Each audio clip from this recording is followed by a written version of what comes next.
নমস্কার, জিএস10 চ্যানেলে আপনাদের সবাইকে স্বাগত জানাই। গত কয়েকদিনে আপনারা হয়তো বিভিন্ন নিউজ চ্যানেলে এটা দেখতে পেয়েছেন যে এফসিআরএ অ্যামেন্ডমেন্ট বিল নিয়ে রীতিমতো তর্ক বিতর্ক চলছে এবং বিভিন্ন জায়গাতে প্রোটেস্টও হচ্ছে। আপনারা নিউজও দেখতে পাবেন যে এখানে এফসিআরএ বিল 2026 এ threat to civil society organisation.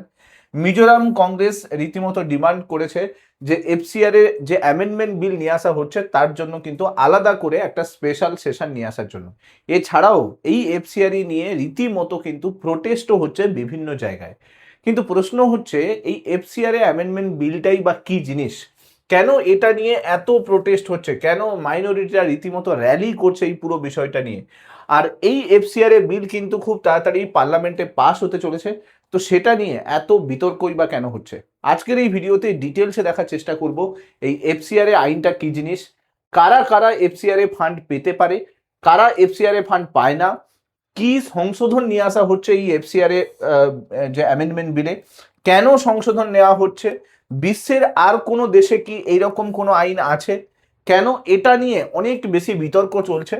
আর ভারতের ওপরে এই আইনের প্রভাব কিভাবে আসতে চলেছে? সমস্ত কিছু থাকবে এই ভিডিওর মধ্যে।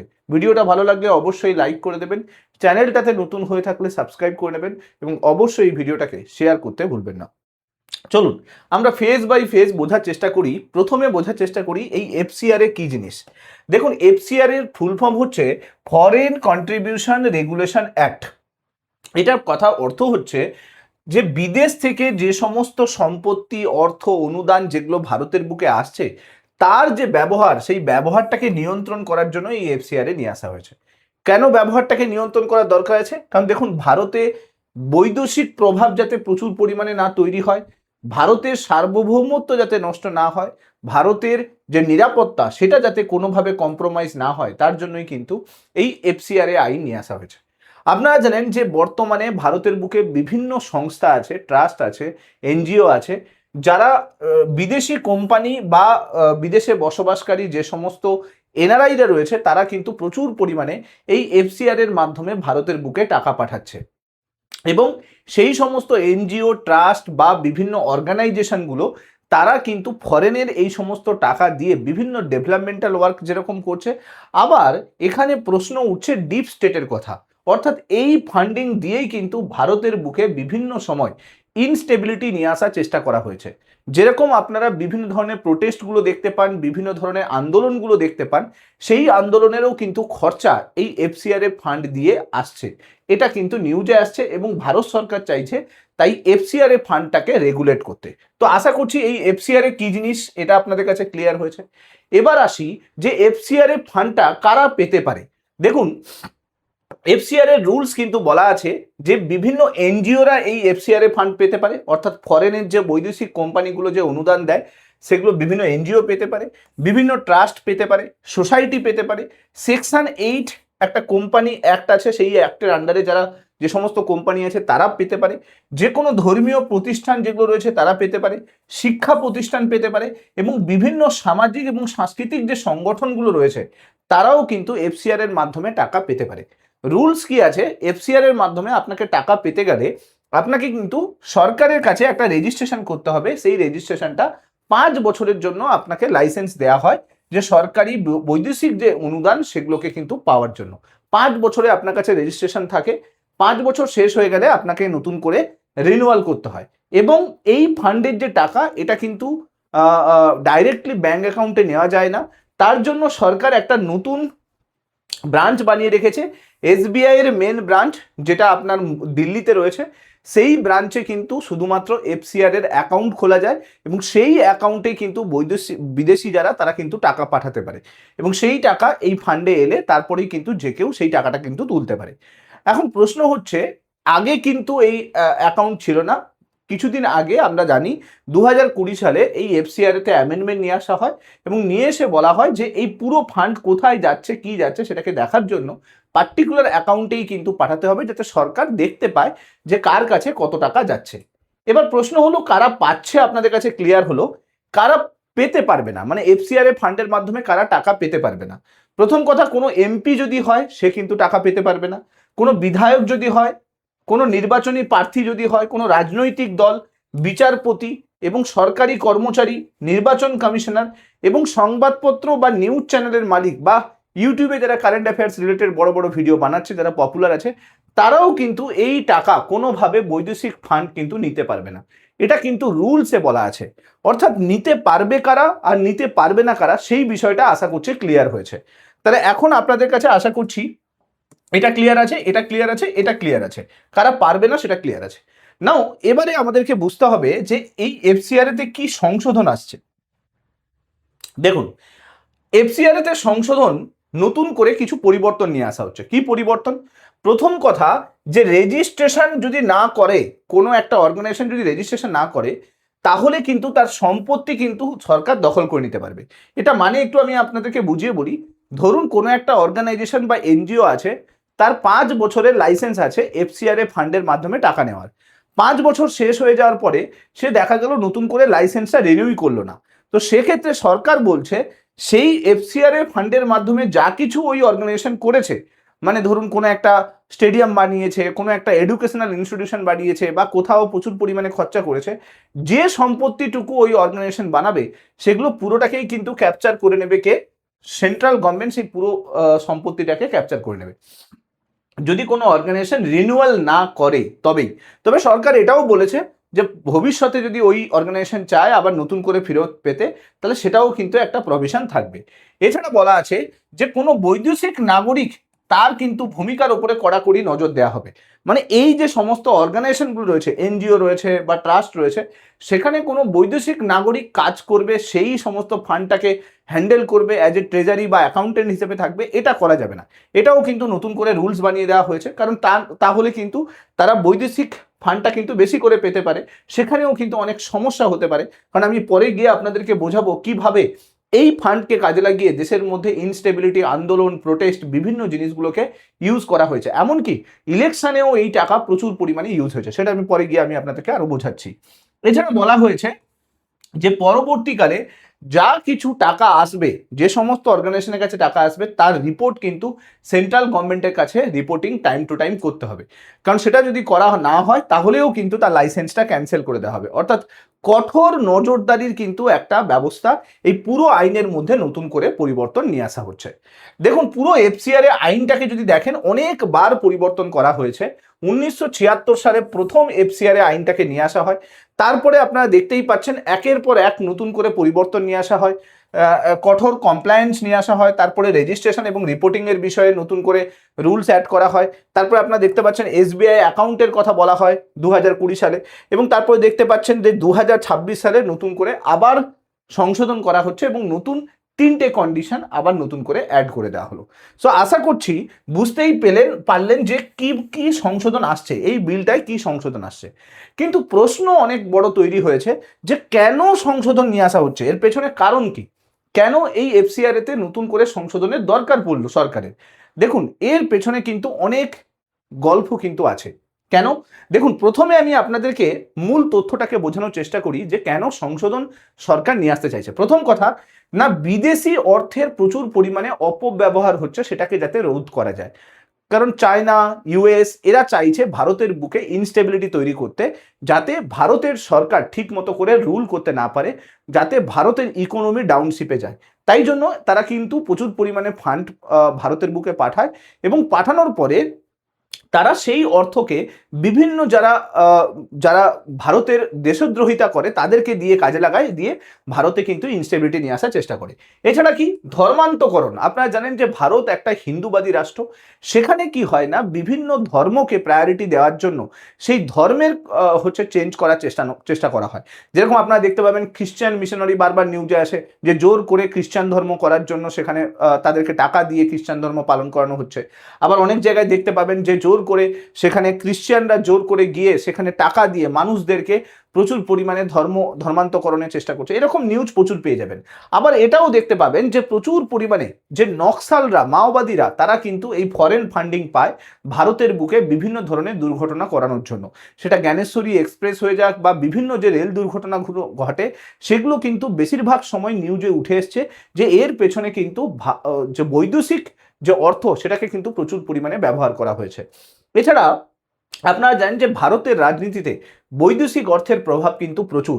2025 সালের যদি আমি ডেটা আপনাদেরকে বলি, তাহলে ভারতে টোটাল আমেরিকা থেকেই কিন্তু প্রায় $21 মিলিয়ন শুধুমাত্র ইলেকশনে খরচা করা হয়েছে। এটা আমি বলছি না, এটা ট্রাম্প নিজে থেকে স্বীকার করেছে যে ভারতে প্রায় $21 মিলিয়ন কাছাকাছি ইলেকশনে খরচা করা হয়েছে, যাতে ইলেকশন পরিবর্তন করা যায়। এরকম বহুবার হয়েছে, বহু দেশে হয়েছে। নেপালে জেনজি প্রোটেস্ট, সেখানেও ফরেন ফান্ডিং এর কথা বলা হয়। বাংলাদেশে আমরা ছাত্র আন্দোলন দেখতে পেয়েছি, সেখানেও কিন্তু এই এফসিআরএ ফান্ডিং এর কথাই কিন্তু বলা হচ্ছে। এখানে আপনার নিউজও দেখতে পাচ্ছেন, US embassy denies president's claim of $21 million for voter turnout in India। কিছুদিন আগে ডোনাল্ড ট্রাম্প নিজে থেকে স্বীকার করেছে যে ভারতে তারা $21 মিলিয়ন খরচা করেছে যাতে মোদী সরকার নতুন করে তৈরি হয়। এছাড়া আরো নিউজ আপনারা দেখতে পাবেন। দেখুন, ডোনাল্ড ট্রাম্পের তরফ থেকে নিজে থেকেই বলা হয়েছিল যে my friend Modi received 182 crore rupees for the 4th time in 4 days US funding in the Indian election. বুঝতেই পাচ্ছেন প্রচুর পরিমাণে ইলেকশনে কিন্তু এই টাকাটা আসে। আপনি যদি 2001 থেকে শুরু করে 2026 পর্যন্ত এই ফান্ডিং এর যদি গ্রাফটা দেখেন, তাহলে আপনি দেখতে পাবেন 2006 সালে প্রচুর টাকা ইউএস থেকে ফান্ড করা হয়েছিল, এবং আপনি সেম ভাবে 2021 সালে দেখুন প্রচুর টাকা ইউএস থেকে ফান্ড করা হয়েছে। তো এই যে গ্রাফটা, এই গ্রাফটা শো করায় যে বৈদেশিক টাকা কিভাবে ভারতে আসছে এবং ভারতে সেই টাকাটাকে কিভাবে ইউটিলাইজ করা হচ্ছে। আমি আপনাদেরকে একটা রিপোর্ট দেখাই, US add financial footprint in India. এখানে রিপোর্টটা দেখতে পাচ্ছেন, 2021 সালে 228 কোটি টাকা শুধুমাত্র ভারতে খরচা করেছে আমেরিকা, এবং 2001 থেকে 2024 পর্যন্ত আপনি যদি দেখেন $2.9 বিলিয়ন টাকা কিন্তু ভারতে এসে প্রায় 29,000 কোটি টাকা ভারতে কিন্তু ইনভেস্ট করেছে আমেরিকা। সেই টাকাটা কোথায় ইনভেস্ট করেছে? ইলেকশনে। দেখুন, ইলেকশনে প্রচুর টাকা খরচা করেছে, $14 মিলিয়ন ইলেকশনে খরচা করেছে শুধুমাত্র পার্টি চেঞ্জ করানোর জন্য। এছাড়া আপনি যদি দেখেন এখনো পর্যন্ত প্রায় 4,84,000 মিলিয়ন ডলার ভারতে কিন্তু গভর্নেন্স পরিবর্তন করার জন্য ইউএস কিন্তু প্রচুর টাকা খরচা করেছে। এই টাকা খরচা করার মাধ্যমে ভারতে বিভিন্ন সময় ইনস্টেবিলিটি নিয়ে আসার চেষ্টা করেছে ইউএস। যেরকম আপনারা দেখতেই পাচ্ছেন, দেখুন Dalai Lama central Tibetan relief committee 255 কোটি টাকা পেয়েছে। কিসের জন্য? ভারত এবং নেপালের তিব্বতী সম্প্রদায়ের সামাজিক, অর্থনৈতিক এবং সাংস্কৃতিক উন্নয়নের জন্য। আপনারা জানেন এই টিবেটের কথা এলেই কিন্তু লাদাখ রিফর্মের কথা আসে, লাদাখে আন্দোলনের কথা আসে, সোনম ওয়াংচুকের কথা আসে। সেখানেও বুঝতে পারছেন কত কোটি টাকা ইউএস থেকে এসছে। এছাড়া আপনি দেখুন কেয়ার ইন্ডিয়া সলিউশন 26 কোটি টাকা পেয়েছে। এটা একটা এনজিও, ঝাড়খণ্ড, উত্তরপ্রদেশ, দিল্লিতে দরিদ্র শিশুদের শিক্ষার জন্য এই টাকা দেওয়া হয়েছে। কিন্তু বুঝতেই পাচ্ছেন এই এনজিওগুলোর মাধ্যমে যেরকম ভালো কাজও করা হচ্ছে, সেরকম কিন্তু অনেক অপব্যবহারও করা হয়েছে। প্যালাডিয়াম ইন্টারন্যাশনাল 26 কোটি টাকা পেয়েছে। এছাড়া আপনি দেখতে পাচ্ছেন প্রথম এডুকেশন 28 কোটি টাকা পেয়েছে সরকারি শিক্ষা ব্যবস্থা ডেভেলপমেন্টের জন্য। যেরকম ভালো কাজে এই সমস্ত টাকা খরচা করা হচ্ছে, সেরকম আবার কিন্তু প্রচুর পরিমাণে অপব্যবহারও কিন্তু করা হয়েছে। এক্সাম্পল আমি আরও আপনাদেরকে দিই। রিসেন্টলি আপনারা জানেন যে কুদানকুলাম নিউক্লিয়ার পাওয়ার স্টেশন, সেখানে একটা বড় প্রোটেস্ট হয়েছিল। সেই প্রোটেস্টের জন্য প্রচুর টাকা খরচা করেছিল ইউএস। কেন না? যাতে ভারত নিউক্লিয়ার এনার্জি তৈরি করতে না পারে, নিউক্লিয়ার এনার্জি ডেভেলপ করতে না পারে। এটাও নিউজে ছিল। এছাড়া আপনি দেখুন লাস্ট আমি কয়েক বছরের ডেটা আমি আপনাদেরকে দিচ্ছি। 2015 সালে ফোর্ড ফাউন্ডেশন 2015 সালে 42,000 এনজিও ফরেন ফান্ডিং পেয়েছে। 2015-16 8,800 এনজিও ফরেন ফান্ডিং পেয়েছে। 2016 সালে লয়ার কালেকটিভ বলে একটা অর্গানাইজেশন, তারাও কিন্তু ফরেন ফান্ডিং পেয়েছে দেশের আইন ব্যবস্থাতে ঝামেলা ক্রিয়েট করার জন্য। 2016 সালে তিস্তা অর্গানাইজেশন যেটা রয়েছে, তাতেও কিন্তু টাকা পেয়েছে। এছাড়া 2017 সালে দেখতে পাচ্ছেন public health foundation of India টাকা পেয়েছে। 2020 সালে অ্যামনেস্টি ইন্টারন্যাশনাল, বারবার যারা হিউম্যান রাইটসের কথা বলে, 370 যখন আমরা তুলে নিয়েছিলাম, তখন কিন্তু এই অ্যামনেস্টি ইন্টারন্যাশনাল সব থেকে বেশি ঝামেলা করেছিল। 2020 সালে এফসিআরএ অ্যামেন্ডমেন্ট নিয়ে ঝামেলা, সেখানে কংগ্রেস নতুন করে প্রোটেস্ট স্টার্ট করে এবং পরবর্তীকালে এফসিআরএতে অ্যামেন্ডমেন্ট নিয়ে আসা যায়নি। 2021 সালে অক্সফাম ইন্ডিয়া, 2022-23 সালে দেখতে পাচ্ছেন CPR, central for policy research, তারা কিন্তু টাকা পেয়েছে। 2023 সালে লাইফ ইনিশিয়েটিভ, লিগ্যাল ইনিশিয়েটিভ, তারা কিন্তু টাকা পেয়েছে। তো এগুলো শো করায় যে ইউএস কিন্তু প্রচুর পরিমাণে টাকা খরচা করে ভারতের বুকে, শুধুমাত্র ভারতের যেরকম ডেভেলপমেন্টের জন্য খরচা করে, আবার সেরকম কিন্তু ইনস্টেবিলিটি নিয়ে আসার চেষ্টা করে। এবার আপনার মনের মধ্যে প্রশ্ন আসতে পারে যে ইউএস কেন ভারতের বুকে ডেভেলপমেন্টের কথা ভাবছে? কারণ দেখুন, ভারতও কিন্তু অন্যান্য দেশ, বাংলাদেশ, শ্রীলঙ্কা, এগুলোতে কিন্তু টাকা দেয়, কিন্তু ইউএস এর মোটিভটা কিন্তু ভারতের ডেভেলপমেন্টের জন্য দেয় না। ইউএস এর মোটিভ অন্য কিছু থাকে। কি মোটিভ থাকে? সম্প্রতি আপনারা জানবেন যে Marco Rubio, US secretary general, তিনি কিন্তু ভারতে এসেছিলেন এবং ভারতে এসে দিল্লিতে প্রধানমন্ত্রী নরেন্দ্র মোদীর সঙ্গে কথাবার্তা হওয়ার কথা ছিল, কিন্তু মার্কো রুবিও তিনি কিন্তু ভারতে এসে দিল্লিতে না নেমেই ডাইরেক্টলি কিন্তু কলকাতায় চলে আসেন। এখন আপনার মনের মধ্যে প্রশ্ন আসতে পারে, কলকাতায় কেন চলেছেন? কলকাতায় এসে তিনি কিন্তু মাদার টেরেসা ফাউন্ডেশনে যান। মাদার টেরেসা ফাউন্ডেশন এরকম একটা অর্গানাইজেশন যারা খ্রিস্টান ধর্মকে স্প্রেড করে, ভারতের বিভিন্ন জায়গায় খ্রিস্টান ধর্মকে স্প্রেড করে। তো মার্কো রুবিও তিনি কিন্তু এই মাদার টেরেসা ফাউন্ডেশনে আসেন, সবার সঙ্গে মিট করেন। উদ্দেশ্য একটাই, যে খ্রিস্টান ধর্মকে ভারতের বুকে স্প্রেড করতে হবে। সম্প্রতি বিভিন্ন জায়গায় নিউজেও দেখতে পাবেন যে ইউএস প্রায় 95 কোটি টাকা এরকম মিশনারি যারা রয়েছে, যারা খ্রিস্টান মিশনারি রয়েছে, তাদেরকে দিয়েছে এবং তাদের দেওয়ার মাধ্যমে সেই টাকা পরবর্তীকালে কিন্তু ইউএপিএ ফান্ডিংয়ে গেছে, আবার কোনো সময় মায়োনিস্ট অ্যাক্টিভিটি যেগুলো হয়েছে সেগুলোতে গেছে। অর্থাৎ প্রচুর টাকা এইভাবে ভারত থেকে ভারতের মধ্যে খ্রিশ্চান মিশনারির মাধ্যমে কিন্তু স্প্রেড করা হচ্ছে। এছাড়া আপনি দেখতে পাবেন রিসেন্টলি বিভিন্ন জায়গাতে এরকম রিলিজিয়াস কনভার্সনের কথা শুনতে পাবেন। পাঞ্জাবে রিসেন্টলি এই ঘটনা ঘটেছিল, যেখানে রিলিজিয়াস কনভার্সন করানোর জন্য নিউজে ছিল। তো অতএব এই সংশোধন নিয়ে আসার একটাই মাত্র উদ্দেশ্য, যাতে ভারতের সার্বভৌমত্ব রক্ষা পায়, ভারতের নিরাপত্তা যাতে কোনোভাবে বিঘ্নিত না হয়, এরকম ফরেন ফান্ডিং এসে ভারতের মধ্যে যাতে কোনো ইনস্টেবিলিটি না তৈরি করতে পারে, তার জন্যই কিন্তু এই বড় বড় সংশোধনগুলো নতুন করে নিয়ে আসার কথা ভাবছে ভারত সরকার। এখন দেখুন, বিশ্বের আর কোন দেশে এরকম আইন আছে? দেখুন, বিশ্বে শুধুমাত্র ভারতের কাছে যে এই আইন আছে তা কিন্তু নয়। বিশ্বে আপনারা দেখতে পাবেন ইউএস এর কাছে ওই আইন আছে, ইউএস এর কাছে ফারা আইন, ফরেন এজেন্টস রেজিস্ট্রেশন অ্যাক্ট। এছাড়া আপনারা যদি দেখেন যুক্তরাজ্যের কাছে ফরেন ইনফ্লুয়েন্স রেজিস্ট্রেশন স্কিম। ইউরোপের বহু দেশেও কিন্তু এরকম বিদেশি অর্থের যে নজরদারি, তার উপরে কিন্তু আইন রয়েছে। তো ভারত নতুন করে যে এফসিআর নিয়ে আসছে তা কিন্তু নয়, সব দেশেই কিন্তু যত ডেভেলপড দেশ রয়েছে ইউরোপের বুকে, সব দেশেই কিন্তু এই ধরনের আইন আছে। এবার এটা নিয়ে কেন বিতর্ক হচ্ছে? দেখুন, এই সংশোধন নিয়ে কিন্তু যথেষ্ট বিতর্ক রাজনৈতিক মহলে যেরকম হচ্ছে, সেরকম ভাবে নিউজ মিডিয়াতেও প্রচুর পরিমাণে হচ্ছে। কেন না, যারা সমর্থক আছে, যারা এই অ্যামেন্ডমেন্টের পক্ষে আছে, তারা বলছে যে এই টাকা ভারতের জাতীয় নিরাপত্তা সেটাকে বিঘ্নিত করবে। কারণ আপনারা সম্প্রতি শুনেছেন যে ছাত্র আন্দোলন প্রচুর পরিমাণে বিভিন্ন কান্ট্রিতে হচ্ছে, এর পেছনে বলা হচ্ছে যে ইউএস প্রচুর পরিমাণে টাকা ফান্ড করছে। বিদেশি অর্থের যে অপব্যবহার সেটা কিন্তু কমানো খুব দরকার আছে, না হলে যে কোনো সময় এই ধর্মান্তকরণ তো হচ্ছে, তার সঙ্গে টেরর অ্যাক্টিভিটিও কিন্তু বাড়তে থাকবে। এই টেরোরিস্টরাও কিন্তু প্রচুর পরিমাণে এই ফরেন ফান্ডিং কিন্তু পায়, ইউএস, চায়না, এই সমস্ত কান্ট্রি থেকে প্রচুর পরিমাণে ফান্ডিং পেয়ে আসছে। যারা বিরোধীরা তারা কি বলছে? দেখুন, যারা বিরোধীরা তারা বলছে যে এই সংশোধনীতে অনেক সমস্যাও আছে। কি সমস্যা? কারণ যদি এই ধরনের রেস্ট্রিকশন লাগিয়ে দেওয়া হয়, তাহলে বিভিন্ন সমাজসেবামূলক যেগুলো কাজ রয়েছে, যে এনজিওরা ভালো ভালো কাজ করছে, সেই কাজ আটকে যেতে পারে। এছাড়া স্বাস্থ্য, শিক্ষা, এই বিভিন্ন ক্ষেত্রে যে টাকাগুলো ফরেন ফান্ডিং এর মাধ্যমে আসতো, সেই টাকাতে কিন্তু রেস্ট্রিকশন আসতে পারে। এবং এছাড়া বিভিন্ন যে সিভিক সোসাইটি আছে, যারা দুস্থ ছেলে মেয়েদের পড়াশুনোর খরচ সামলাতো, স্বাস্থ্য ব্যবস্থা দেখতো, তারাও কিন্তু সমস্যায় পড়বে। এবং বিভিন্ন উপজাতিরা এই ফরেন ফান্ডিং এর মাধ্যমেই কিন্তু তাদের জীবিকা নির্বাহ করে, মানে তাদেরকে ফান্ড দেওয়া হয় তাদের লাইফটাকে আরো সেটেল করার জন্য, ভালো করার জন্য, সেটাও কিন্তু অনেকটা আটকে যাবে। মানে যারা ডোনেশন দেবে চিন্তা ভাবনা করছিল, তাদেরও রেস্ট্রিকশন আসবে। তো সেটা কিন্তু অনেকে বিরোধীরা বলছে, কিন্তু ভালো যেরকম আছে, খারাপও সেরকম আছে। কেন্দ্রীয় সরকার চাইছে এই বিষয়টাকে তাই জন্য কিন্তু রেস্ট্রিক্ট করতে।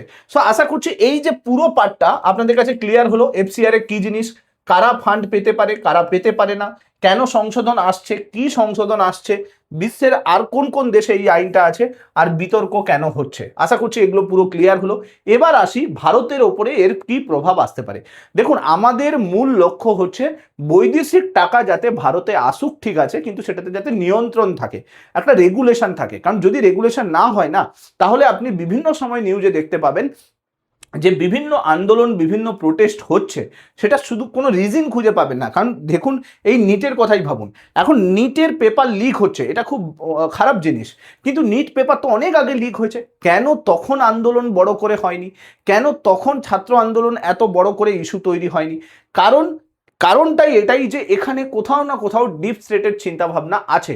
এটা অনেকেই বলছে যে ডিপ স্টেট ফান্ডিং হতে পারে এই পুরো ব্যাপারটার উপরে। কিন্তু মানে সব থেকে বড় বিষয় যেটা, কেন্দ্রীয় সরকার এই বিষয়গুলো দেখে না বলেই তো আজকে আন্দোলনগুলো হচ্ছে। আজকে যদি নিট পেপার বা এরকম এক্সাম পেপার লিক না হতো তাহলে এই আন্দোলন হতো না। তো কেন্দ্রীয় সরকারের উচিত এই পুরো বিষয়টাকে ভালোভাবে দেখা, জাতীয় নিরাপত্তাকে সুনিশ্চিত করা এবং স্বচ্ছতাকে নিশ্চিত করা, যে কি ফান্ডিং আসছে, কতটা ফান্ডিং আসছে, সেটা কোথায় ইউজ হচ্ছে, এই বিষয়টা দেখা। সো আশা করছি এই পুরো বিষয়টা আপনাদেরকে ক্লিয়ার করতে পারলাম এফসিআরএ ফান্ডিং নিয়ে। ভিডিওটা ভালো লাগলে অবশ্যই লাইক করে দেবেন, চ্যানেলটাতে নতুন হয়ে থাকলে সাবস্ক্রাইব করে দেবেন এবং এরকম ইম্পর্টেন্ট ভিডিওগুলোর আপডেট পাওয়ার জন্য এই চ্যানেলটার সঙ্গে জুড়ে থাকতে ভুলবেন না। Thank you so much. Next ভিডিওতে আপনার সঙ্গে আবার দেখা হচ্ছে। Till then, bye by.